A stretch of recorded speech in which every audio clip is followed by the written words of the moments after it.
قرآن مجید کا سورہ نمبر 85 سورہ بروج۔ بنام خدائے رحمان و رحیم، قسم ہے برجوں والے آسمان کی اور اس دن کی جس کا وعدہ کیا گیا ہے، اور حاضر ہونے والے کی اور اس دن کی جس میں حاضری ہو۔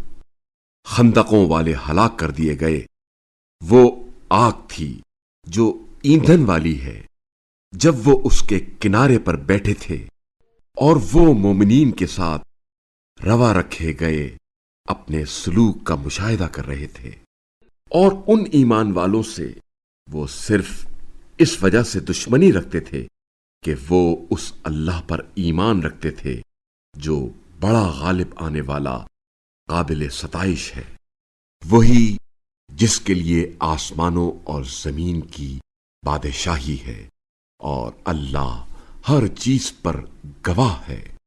جن لوگوں نے مومنین اور مومنات کو اذیت دی پھر توبہ نہیں کی، ان کے لیے یقیناً جہنم کا عذاب ہے اور ان کے لیے جلنے کا عذاب ہے۔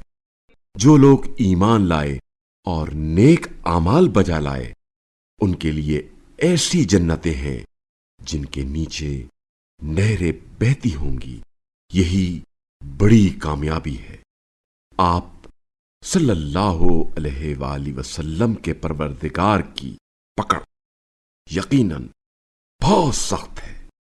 یقیناً وہی خلقت کی ابتدا کرتا ہے اور وہی دوبارہ پیدا کرتا ہے، اور وہ بڑا معاف کرنے والا، محبت کرنے والا ہے، بڑی شان والا، عرش کا مالک ہے۔ وہ جو چاہتا ہے اسے خوب انجام دینے والا ہے۔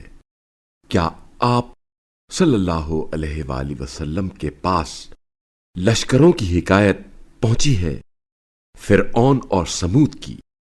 بلکہ کفر اختیار کرنے والے تو تکذیب میں مشغول ہیں، اور اللہ نے ان کے پیچھے سے ان پر احاطہ کیا ہوا ہے۔ بلکہ یہ قرآن بلند پایا ہے، لوح محفوظ میں ثبت ہے۔